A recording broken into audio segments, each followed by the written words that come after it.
प्रधानमंत्री नरेंद्र मोदी ने कहा था कि मेरी राजनीतिक सूझबूझ कहती है कि मनरेगा को कभी बंद मत करो। उन्होंने ऐसा इसलिए कहा था कि वो विपक्षी दलों पर एक निशाना साध रहे थे। उन्होंने कहा कि मैं ऐसी गलती नहीं कर सकता क्योंकि मनरेगा आपकी विफलताओं का एक जीता जागता स्मारक है। मेरी राजनीतिक सूझबूझ कहती है कि मनरेगा कभी बंद मत करो।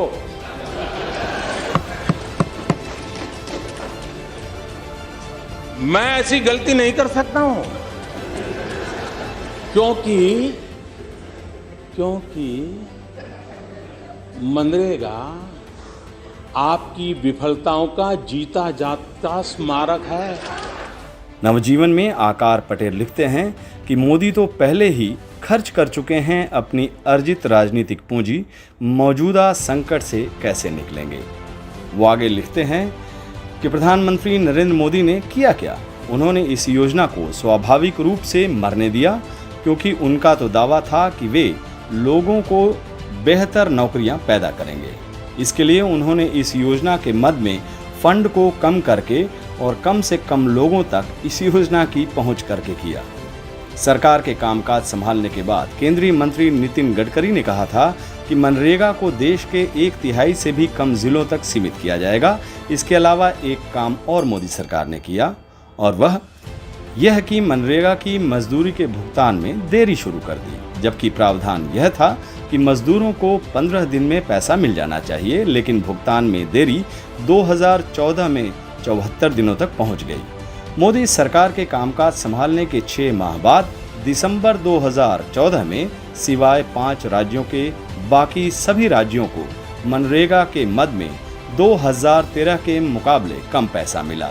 वो आगे लिखते हैं कि जैसे जैसे भारत की अर्थव्यवस्था कमजोर होती गई और बेरोजगारी बढ़ने लगी, मोदी सरकार ने उसी मनरेगा में ज्यादा निवेश करना शुरू कर दिया, जिसे प्रधानमंत्री ने नाकामियों का स्मारक कहा था।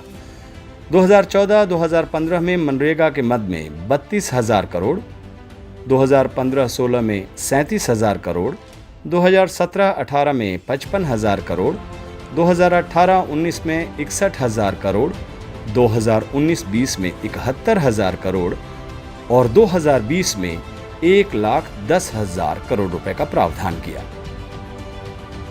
नाकामियों का स्मारक इस तरह आकार में करीब 3 गुना हो गया। इतना होने पर भी यह योजना उस आबादी की नौकरी की मांग नहीं पूरी कर पा रही है जो बेरोजगार है। मौजूदा वित्त वर्ष में इस अनुमान के साथ कि मांग कम है, इस योजना के लिए सिर्फ 73,000 करोड़ रुपए का बजट रखा गया, लेकिन इस साल के पहले 5 महीने में ही कुल बजट का 80% खर्च हो चुका है और काम के लिए लोगों की मांग बढ़ती ही जा रही है। मनरेगा के तहत लोगों को ग्रामीण इलाकों में कम से कम 100 दिनों के रोजगार की गारंटी 200 रुपये दिहाड़ी पर देने की बात है। यह गारंटी सभी रजिस्टर्ड परिवारों के लिए है, यानी परिवार को साल में 20,000 रुपये की आमदनी होगी। इस योजना के तहत देश के 13 करोड़ परिवार रजिस्टर्ड हैं, जो कि देश के कुल करीब 25 करोड़ परिवारों के आधे के आसपास है। 2016 में करीब 24 लाख जॉब कार्ड की कमी थी, लेकिन नोटबंदी के बाद जॉब कार्ड की संख्या 18 लाख बढ़ गई थी। इसका सीधा अर्थ है कि जब आर्थिक संकट आता है तो परेशान और गरीब भारतीय मनरेगा का ही सहारा लेते हैं जीवन चलाने के लिए। एक तरफ जहां मनरेगा में स्थिति कुछ बेहतर दिखती है, वहीं गैर मनरेगा नौकरियों में हालात एकदम अलग हैं। अशोका यूनिवर्सिटी से संबंध centre for economic data and analysis के एक अध्ययन से सामने आया है कि पिछले साल मनरेगा की मांग में 1.5 करोड़ की बढ़ोतरी हुई है, यानी नोटबंदी के बाद जितनी मांग बढ़ी थी उससे 8 गुना ज्यादा। लेकिन दुर्भाग्य से देश के बड़े राज्यों में सरकारें उन लोगों को रोजगार नहीं दे पा रही है जिन्हें इसकी जरूरत है।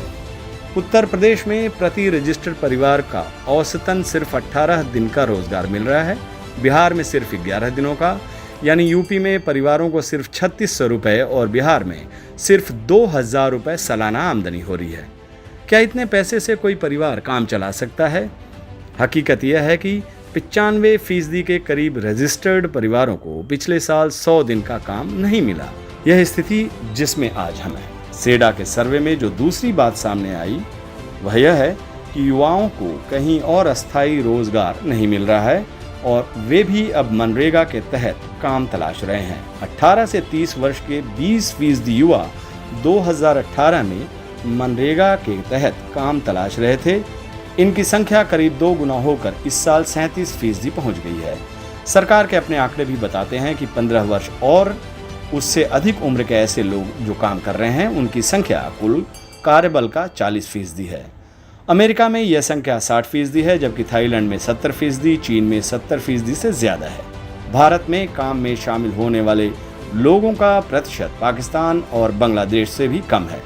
तो क्या भारतीय कमजोर हैं या कामचोर हैं? नहीं, हकीकत यह है कि काम है ही नहीं। Centre for monitoring the Indian economy CME ने कहा कि 2016 में देश की काम करने लायक आबादी में सिर्फ 42% के ही पास काम था, लेकिन 2017 में यह आंकड़ा 41% पहुंच गया और इसके अगले साल 2018-19 में 39% और 2019 में 36%।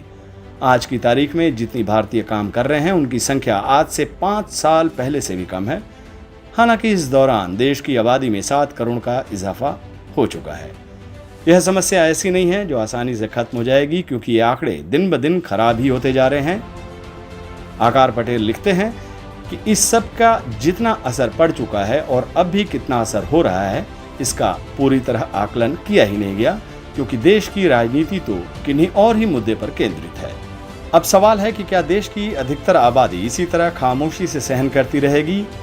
वह तब जब असमानता साफ तौर पर हमारे सामने है। अगर इस सवाल का जवाब नहीं है, तो यह ज़रूरी हो जाता है कि देश इस बारे में बात करे, चर्चा करे, न कि लोगों की सहनशीलता के जवाब देने और गुस्से के फूट पड़ने का इंतजार करे।